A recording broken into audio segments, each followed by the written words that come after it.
కులగణన వల్ల SC ST బీసీలకు ఏ విధమైన న్యాయం జరగబోతుంది? ఖచ్చితంగా అండి. అదే గతంలో టీఆర్ఎస్ ప్రభుత్వం చేసింది కదా, మరి సమగ్ర కుటుంబ సర్వే చేశారు కదా, మరి వాళ్ళు ఎందుకు ఎక్కడ కూడా దాన్ని ఎందుకు తీయలేదు అని అంటే, ఈ రోజు కులగణన కానీ నిజంగానే జరిగితే వాళ్ళ కులానికి దెబ్బతింటది, వాళ్ళ రాజకీయ భవిష్యత్తు మళ్ళా అడుగును పడుతుంది అనే ఒక దురుద్దేశంతోనే ఈ రకంగా చేస్తున్నారు. మీరు మీరు రెచ్చిపోండి, వచ్చిన వాళ్ళని తిట్టండి, మేము చూసుకుంటాం, మీరు కొట్టండి. వీళ్ళు ఏం చూసుకుంటారు? వీళ్ళ అధికారం కోసమే. మేము ఇప్పుడే చెప్పినాం కదా, తెలంగాణ ఉద్యమంలో ఎవరు చనిపోయారు మీకు తెలిసిన కాడి నుంచి? శ్రీకాంత్ చారి, ఎవరు బీసీ, తర్వాత ఒక ఎస్టీ, ఒక ఎస్సీ, ఇంకా కానీ కేసీఆర్ కులపోళ్ళు కానీ కేసీఆర్ కుటుంబంలో ఎవరైనా చనిపోయారా? మరి ఇంకా వాళ్ళు ఎక్కడ ఉద్యమం చేసింది ఎవరు?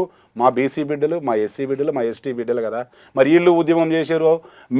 ఈరోజు మేము కొట్లాడి మా యొక్క జాతి వాళ్ళు చనిపోతే వచ్చిన తెలంగాణని వీళ్ళు అడ్డు పెట్టుకొని అనేకమైన వేల కోట్లు దోసుకొని తిని ఈరోజు వీళ్ళు మాట్లాడుతున్నారు. ఇదేనా వీళ్ళు తెలంగాణ అభివృద్ధి అంటే, బంగారు తెలంగాణ చేసేది?